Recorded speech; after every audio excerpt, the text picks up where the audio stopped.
Welcome! In this video I'll show you how to solve the Bessel equation of order 1/2. We are of course picking up on where I left on my previous video. So if you don't really know how to start off with this equation, then I do recommend that you go back a little bit. So the Bessel equation of order 1/2 basically means that we are going to be taking a look at the solutions for nu is equal to plus and minus 1/2.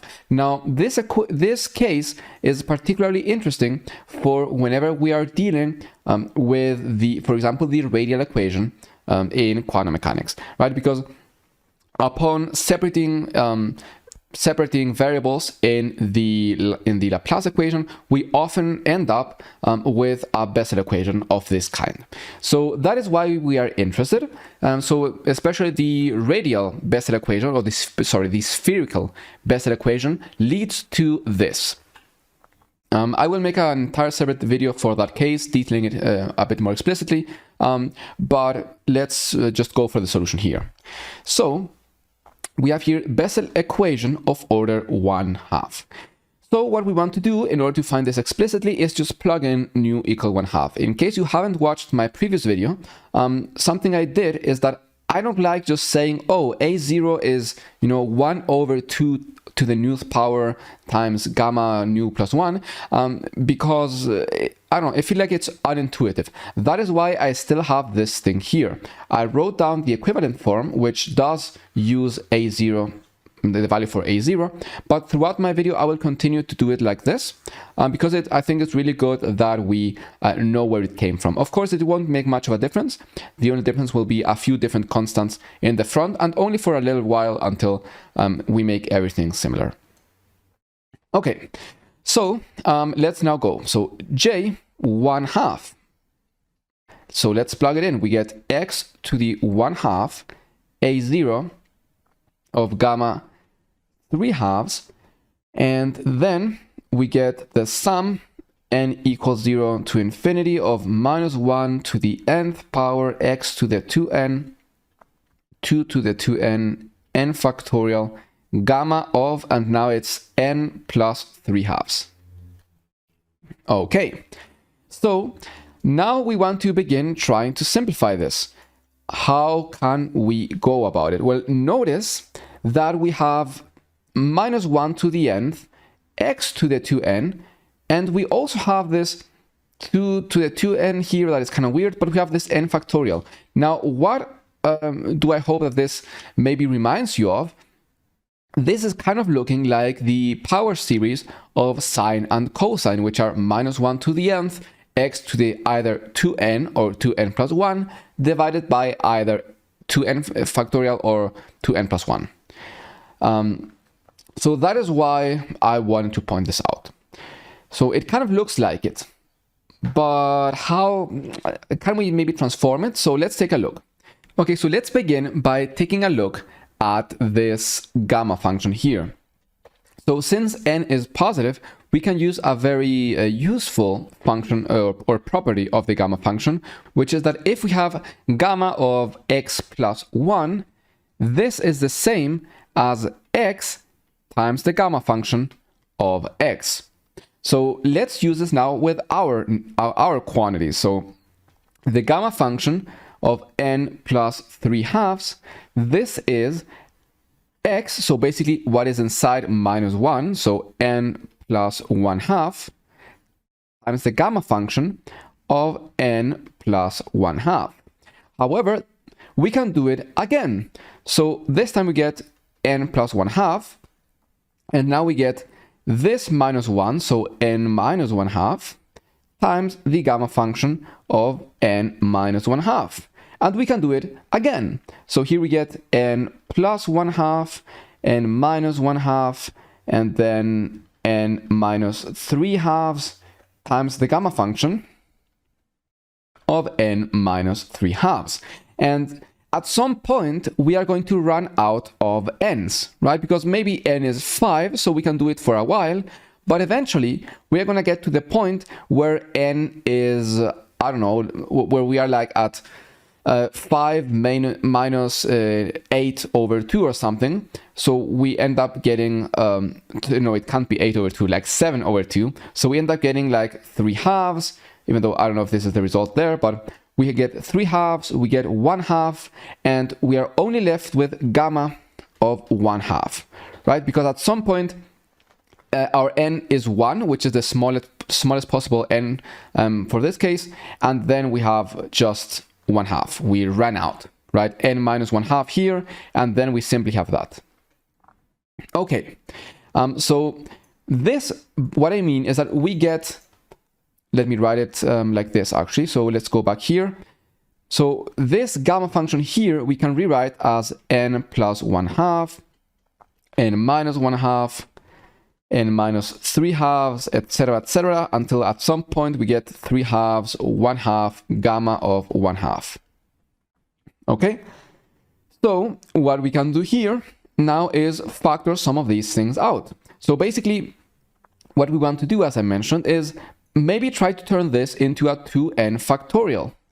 And here, if we were to multiply each single term by n, we would get 2n plus 1, 2n minus 1, 2n minus 3. So basically, we get some of the terms for a 2n factorial, except that we are still missing the even ones, right? We have 2n plus 1, 2n minus 1, 2n minus 3, right? We are missing the 2n, 2n minus 2, 2n minus 4. We don't have those, but we are making progress. So we need to multiply this by 2, and we need to multiply each single term by 2, right? We need to multiply each one of these. So how many times do we have to multiply by 2? Well, let's take an example. So n equals 3. So in that case, we would begin with n plus 1/2. So 3 plus 1/2, I'm too lazy. Then we have 3 minus 1/2. Then we have 3 minus 3/2. And then we have, let's see, so this is 6/2, so this is 3/2. And then we have 1/2.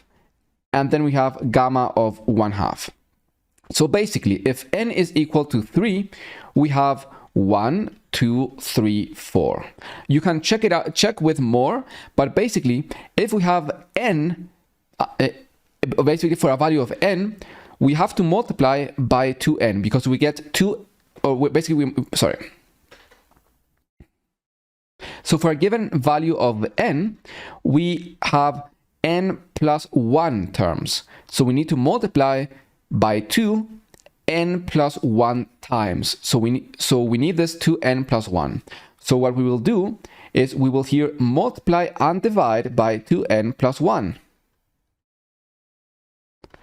So by doing that, we will get the first term will be 2n plus 1. The second will be 2n minus 1, 2n minus 3, etc., etc. And at some point, we get to 3 times 1 and gamma of 1/2. And all of this, of course, is divided by 2n plus 1. So there we go. Let's plug this into our equation here. So x 1/2, a0, gamma of 3/2, and let's see what else we have. Then we have summation of n equals 0 to infinity of, and now we have minus 1 to the nth. So this hasn't really changed much. Then we have, this is where there will be some change because we have 2 to the 2n divided by 2 to the n plus 1. So here we have 2 to the 2n plus 1, 2 to the 2n. So this is the same as 2 to the n minus 1. Okay, then we have n factorial. Then we have the what used to be the gamma function. But now we know that this is, well, I already considered this, right? So we don't need to include it again. So we have 2n plus 1, 2n minus 1, etc., etc., until we get to 3 times 1 gamma function of 1/2. But the gamma function, okay, I don't know what I did there. So gamma function of 1/2. But the gamma function of 1/2, this is simply the square root of pi. So we can take this outside because square root of pi, that is simply a constant. So let's take it out.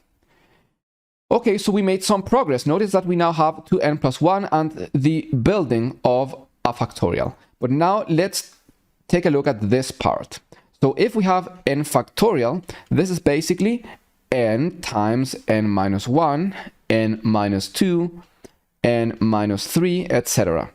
And if we were to multiply each single term here, right, by 2, we would get 2n, 2n minus 2, 2n minus 4, 2n minus 6. So basically, if we multiply by 2 enough times, we will get all the terms that we are missing here to build 2n plus 1 factorial. So the question is, well, how many terms do we need? Again, let's take a look. So let's say n equals 3. So in that case, 3 factorial is equal to 3 times 2 times 1. So if we have n equal n terms, we need to multiply by 2 to the n. So let's go back here, multiply and divide by 2 to the n, and we get what we were looking for. So here we get 2n, and then 2n minus 2, 2n minus 4, 2n minus 6, and then all the way until we eventually get like 4 times 2. So, and all of this is divided by 2 to the n. So now, if we combine these ones and these, take a look at this. We have 2n plus 1, 2n, 2n minus 1, 2n minus 2, 2n minus 3, 2n minus 4, 2n minus 5, 2n minus 6, until eventually we get 4 times 3 times 2 times 1. So what we have down there, or actually, no, yeah, I'm going to write it again. So just to make it super clear. So this is x to the 1/2 a0 gamma 3 over 2 square root of pi, right? If you hadn't done this whole gamma a0, if you had plugged its value in, the only difference is that this thing wouldn't be here. For now, there's a small difference, but other than that, that's the main reason, the main thing. We will find the value of a0 very soon. So here we get minus 1 to the n, and then here we have 2n minus 1 divided by 2n, so we end up having 2 to the minus 1 only. Then we get 2n plus 1 factorial, and here we still have x to the 2n. So notice that this is almost sine, because we know that sine of x is equal to the sum of n equals 0 to infinity of minus 1 to the nth x to the 2n plus 1 divided by 2n plus 1 factorial. But we don't have this plus 1 here just yet.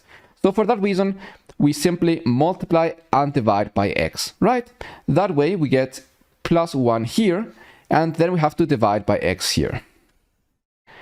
And we already had this part, so that will now turn to x to the 1/2 here in the denominator. So here we get a0 gamma of 3 over 2 divided by x to the 1/2, or actually maybe let's do it like this. So square root of pi and square root of x, both of them there. And now times sine of x, but notice that we still have this 2 to the minus 1. So divided by 2 to the minus 1. So this is kind of looking clean, but we have a few terms that are like, I don't know, looking weird. So for that reason, let's now look at this. So we can rewrite this 2 to the minus 1 as basically multiplying here, right? And now what we will do is the following. We will say, okay, so this 2 is 2 to the 1/2 times 2 to the 1/2. And why that? Because 1/2 is precisely the value of nu, right? And by doing this, actually, I'm gonna write this one as nu just to be a bit more orderly. So then we have a0 gamma of 1 plus nu divided by square root of x, pi, and sine of x. And it turns out that regardless of the value of nu, you always end up with these things here, right? These three things here always end up there. So for that reason, one says, okay, let's just define a0 as 1 over 2 over nu, 1 plus nu. Right, and since there's going to be a normalization constant in the front anyways, when you're using this, it doesn't really matter. So all of this will be cancelled out. And we are left with 2 1/2, right? Square root of 2, basically. Square root of 2 over pi x times the sine of x. And there we go. That is the solution. That is the Bessel function of order 1/2. Of course, then you can continue to add, you can go for 3/2, for 5/2, for 7/2, and the procedure will be the same. However, these polynomials, or rather these functions, have been studied extensively. So I do recommend that after understanding this, you use the recursion formulas that exist, that maybe we can prove in another video. Because they will be much easier. You don't really want to have to find every single function like this.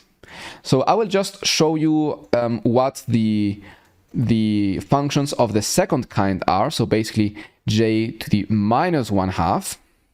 And with that, I think we can rest assured that we understand where the solutions come from. So I will now use that a0 is indeed what I said. So basically, we are going to use, when we plug this in, so x nu over 2 nu, right? I'm going to plug in a0 now. We have already shown what it is. So now we have x to the nu, but now nu is negative. Then we have 2 to the minus 1/2, sum of n equals 0 to infinity of minus 1 to the n, x to the 2n, 2 to the 2n, n factorial, and now we used to have gamma of n plus nu plus 1, I believe. Yes, so now nu is minus 1/2, so we get n plus 1/2, right? Before we had 3/2. Now notice that this is very similar to before. So we still have the n factorial. The only thing that has really changed is the gamma function. So now let's take a look at the gamma function again. But there will be a slight difference. So it will be overall the same idea, but there will be a very slight difference. So let's now go back to this property, right? Gamma of x plus 1 is x times gamma of x. So that means that gamma of n plus 1/2 is the same as n minus 1/2 times gamma of n minus 1/2. And we can rinse and repeat, do this a lot of times, just as we saw before. And we get n minus 1/2, n minus 3/2, etc., etc. Until at some point we get to 3/2 times 1/2 times gamma of 1/2. So now we want to multiply this by the according amount of times 2. So we want this to be 2n minus 1, 2n minus 3, and etc., etc. And eventually this simply 3 and 1. Basically, we want to get rid of all of those divided by 2's. So we need to multiply by 2 here, by 2 here, by 2 every single element there, by 2, by 2. So how many times do we have to multiply by 2? That is the question. Well, let's see. If n is equal to 3, for example, then we get 5/2 the first term, 3/2 the second, 1/2. So if n is equal to 3, we need to multiply 3 times. So basically we need to multiply by n times. So multiply by 2 n times. Before, in the other case, it was n plus 1, because we were in a different case, right? Don't be confused. This is completely different now. So here we multiply and divide by 2 to the nth, right? So let's make some space here, some room. And now we get that this gamma function is the same as 2n minus 1, 2n minus 3, 2n minus 5, and so on and so on. 3 times 1 times gamma function of 1/2, which is, of course, we already know is the square root of pi. And of course, all this we still have to divide by 2 to the n. And now we go to the n factorial, which will be the same as before. So n factorial, we multiply and divide by 2 to the n. So we end up with 2n, 2n minus 2, 2n minus 4, and so on. And all of this divided by 2n. So if we 2 to the n, sorry. So if we combine these two expressions, we get 2n, 2n minus 1, 2n minus 2, 2n minus 3, 2n minus 4, 2n minus 5, and so on and so forth, until we eventually end up with this gamma, of course. So this is basically 2n factorial times gamma of 1/2. So let's plug that back in. Well, and of course, divided by 2 to the 2n, right? Considering these. So let's plug it back in. Now, these two we can write as square root of 2 over x. And since gamma of 1 over 2 is square root of pi, we can include it here, just as before. Then sum of n equals 0 to infinity of minus 1 to the n, x to the 2n. And then we have 2 to the 2n, right? But this is divided by 2 to the 2n because from these two terms. And then we have 2n factorial. So these here cancel out.